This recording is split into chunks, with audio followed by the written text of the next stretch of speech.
Okay, students, welcome to the new topic of first year, first chapter chemistry that is yield. तो आज का हमारा topic होगा yield. देखें yield क्या है? yield का जो उर्दू में मतलब है वो है पैदावार. yield का जो उर्दू में मतलब है वो क्या है? पैदावार. अब जरा गौर से सुनिए, yield पैदावार क्या मतलब है पैदावार का? देखिए मैं पहले पूरा टॉपिक समझाऊंगा, सारे कंसेप्ट्स क्लियर कराऊंगा, उसके बाद तैयार आपको नोट्स मैंने लिखे हुए हैं, तैयार आपको नोट्स में इधर दे दूंगा. बस आप टॉपिक को समझे, समझना बहुत जरूरी है. सपोज करें मैं एक रिएक्शन लिखूं, hydrogen plus oxygen combining to give water. Initially हमारे पास क्या होगा? H2 का मास 2 है तो 2 मोल्स है तो 4 ग्राम और O2 का मास है 32 ग्राम. इनिशियली हमारे पास ये होगा कि हमारे पास जो रिएक्टेंट्स का अमाउंट है वो ये है. इनिशियली जब रिएक्शन स्टार्ट हुआ नहीं है, तो यार अगर रिएक्शन स्टार्ट नहीं है ना, तो जब रिएक्शन स्टार्ट नहीं होता तो हमारे पास प्रोडक्ट कितना होता है? प्रोडक्ट हमारे पास 0%. प्रोडक्ट तो बना नहीं. अब जब 4 ग्राम H2 और 32 ग्राम आपस में रिएक्ट करेंगे तो हमने कितना अमाउंट ऑफ प्रोडक्ट हासिल किया? H2O का मास क्या है? 18 और मल्टीप्लाई बाय 2 करें 36. तो क्या हमने 36 ग्राम ऑफ वाटर हासिल किया? यस. ये क्या है? हमने अमाउंट ऑफ प्रोडक्ट हासिल किया इस रिएक्शन के दौरान. इसको बोलते हैं पैदावार. इसको कहते हैं yield. देखिए पैदावार किस चीज का? प्रोडक्ट का. किस चीज में? एक रिएक्शन में. तो व्हाट इज yield?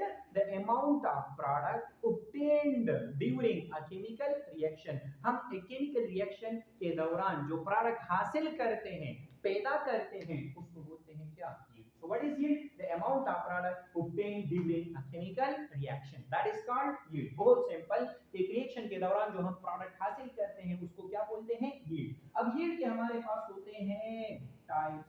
yield के हमारे पास होते हैं क्या? टाइप. तो जो पहला है वो है theoretical yield. क्या? theoretical yield. theoretical yield, first one is theoretical yield. theoretical yield को हम और भी नाम से बोलते हैं. इसके और नेम्स कौन कौन से हैं? expected yield, और जो दूसरा नाम है वो है calculated yield. तो हम क्या करते हैं? theoretical yield को हम expected या calculated yield भी बोलते हैं. Now what is theoretical yield? देखिए नाम से पता चलता है. theoretically yield तो पैदावार है ना, मतलब प्रोडक्ट का अमाउंट. तो theoretically जो हम प्रोडक्ट का अमाउंट हासिल करते हैं उसको बोलते हैं theoretical yield. और इसको कैलकुलेट और एक्सपेक्टेड yield क्यों बोलते हैं? इधर देखिए यार, मैं एक रिएक्शन लिखूं, carbon plus oxygen combining to give carbon dioxide.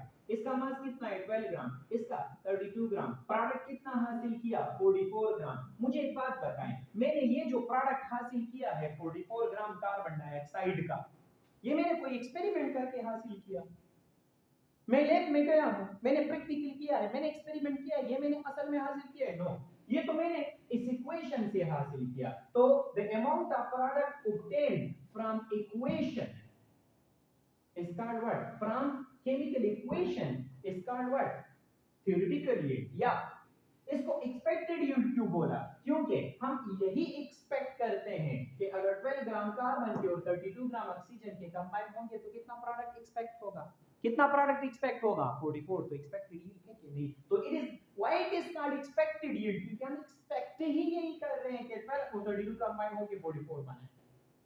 दूसरी बात, why it is called calculated yield? हमने कैलकुलेट किया प्रोडक्ट 44 कैसे कहा? हमने कहा 12 ग्राम कार्बन और 32 ग्राम ऑक्सीजन कंबाइन हो गए, तो उन दोनों को हमने कैलकुलेट करके बताया कि 44 ग्राम का. तो इसको why it is calculated yield, इसको हम कैलकुलेट करके बताते. Why it is expected yield? क्योंकि हम एक्सपेक्ट इतना ही प्रोडक्ट करते हैं. And why it is theoretical yield? क्योंकि हमने theoretically हासिल किया, हमने तो कोई एक्सपेरिमेंट नहीं. समझ रहे हैं कि नहीं? हो गुड. जो दूसरा इसका टाइप है वो है एक्चुअल यील्ड. एक्चुअल यील्ड को बोलते हैं प्रैक्टिकल यील्ड या एक्सपेरिमेंटल यील्ड. तो आप बताएं ना, प्रैक्टिकल या एक्सपेरिमेंटल यील्ड क्या होगा? प्रैक्टिकल या एक्सपेरिमेंटल यील्ड वो होगा जो आप नेम से, यार इसको तो मैं ना भी बताऊं तो आप समझ सकते हैं, एक्चुअल यील्ड, जो आप असल में एक्चुअली हासिल करते हो। और एक्चुअली कैसे हासिल करोगे? एक्सपेरिमेंट करके, प्रैक्टिकल करके आप हासिल करोगे। तो what is actual yield? The amount of product obtained actually from experimental, from practical, that is not what actual। बात समझ रहे हैं कि नहीं? कितना आसान है। गुड सर, ये तो बहुत आसान है, बस हो गया। And the third is percent yield. Percent yield क्या है? बहुत आसान। परसेंट यील्ड रेशो है, एक्चुअल यील्ड और थ्योरेटिकल यील्ड की रेशो है multiply by 100। So percent yield is the ratio of actual yield to the theoretical yield multiply by 100। लेकिन percent yield हमें बताएगा क्या? देखिए स्टूडेंट्स, आप लोग जब अपने प्रैक्टिकल परफॉर्म करते हो ना लैब में, तो आप जब भी कोई प्रैक्टिकल परफॉर्म करते हो, मोस्टली आप फर्स्ट ईयर में जो आप प्रैक्टिकल परफॉर्म करते हो वो टाइट्रेशन के होते हैं। तो टाइट्रेशन के प्रैक्टिकल नोटबुक में आप देखिए, हर एक प्रैक्टिकल के एंड में इन्होंने परसेंट यील्ड मालूम किया। तो उस परसेंट यील्ड को मालूम करने का फायदा क्या है? उस परसेंट यील्ड को मालूम करने का फायदा ये है कि उस परसेंट यील्ड से आपको ये पता चल जाता है कि हमने जो, मतलब सपोज करें आपके पास परसेंट यील्ड आ गया 80, परसेंट यील्ड आपके पास कितना आया? 80 आपके एक्सपेरिमेंट से, प्रैक्टिकल से। तो इसका मतलब क्या हुआ? इसका मतलब ये हुआ कि हमने जो एक्सपेरिमेंट किया, अभी हमने लैब में जो प्रैक्टिकल वर्क किया, ये हमने 80% एक्यूरेट किया। तो मतलब ये है कि परसेंट यील्ड आपको बताता है क्या? एफिशिएंसी ऑफ केमिकल रिएक्शन, कि एक रिएक्शन आपने कितना परसेंट एफिशिएंटली करेक्ट करके एक्सपेरिमेंट इस पे किया। तो मतलब कि percent yield also explains what? Very important point, efficiency of a chemical reaction, कि एक रिएक्शन कितना परसेंट हमने efficiently correct कर लिया है। बात समझ रहे हैं कि नहीं? So that is all about what? Theoretical, actual and percent yield। Tension मत ले, मैंने आपको टॉपिक जस्ट समझाया, मैं आपको नोट्स बताता हूँ। तो ये आपको मिल गए इसके तैयार नोट्स। देखिए पेपर में आप ये ए से लिखेंगे, टॉपिक तो मैंने समझा दी। इसके yield, the amount of product obtained लफ्ज इसमें मिसिंग है। द अमाउंट ऑफ प्रोडक्ट क्या? obtained from या found, obtained की जगह पर found लिखा गया है, ठीक है। found during a chemical reaction is called what? yield। और टाइप्स क्या है? theoretical, actual and percent। theoretical yield is also called calculated and expected yield, और ये इसके notes. actual yield is also called practical and experimental yield, और ये इसके notes. and what is percent yield? अभी बताया कि efficiency of a chemical reaction is checked by percent yield, and it is the ratio of actual yield to the theoretical yield multiplied by 100। यहाँ ये आपके इसके सारे नोट्स हो गए। आपको ये जो शॉर्ट क्वेश्चन नजर आ रहा है पेपर के लिए इंतहाई इंपॉर्टेंट शॉर्ट क्वेश्चन है कि why actual yield is always less than theoretical yield। Almost 90% chances किसी भी बोर्ड के पेपर में इसके होते हैं, इस शॉर्ट क्वेश्चन के फर्स्ट चैप्टर से, कि why actual yield is always less than theoretical yield। इसका मैं कंसेप्ट समझाता हूं, तो यार चलो मैं आपको ऐसे ही समझाता हूं, ये आपके सामने इसके नोट्स पड़े हैं। यार आप लोग मुझे एक बात बताएं, खुद सोचें, मैं जब theoretical yield हासिल कर रहा हूं, तो मैंने 12 ग्राम कार्बन और 32 ग्राम ऑक्सीजन लिए, तो मैं थ्योरेटिकली कैसे हासिल करूंगा? इन दोनों को कंबाइन करूंगा, 44 हासिल होगा, ठीक है। थ्योरेटिकली तो 44 ग्राम आ गया है। अब मैं एक्सपेरिमेंटली हासिल करना चाहूं, तो एक्सपेरिमेंटली तो मैं ये दोनों लैब में जाऊंगा, इन दोनों को लैब में केमिकली कंबाइन करूंगा। अच्छा, एक्चुअल जब हासिल करूंगा, तो मैं जब एक्चुअल यील्ड हासिल करूंगा तो मैं इसका एक्सपेरिमेंट करूंगा। तो जब आप लैब में जाते हो, एक्सपेरिमेंट परफॉर्म करते हो ना, तो ड्यूरिंग एक्सपेरिमेंट लैब में फर्स्ट रूल क्या होता है कि आप बीकर में कुछ भी जब डालते हो ना, सबसे पहला उसूल ये है कि उसके बाद आप दूसरा स्टेप वॉशिंग करेंगे। क्यों?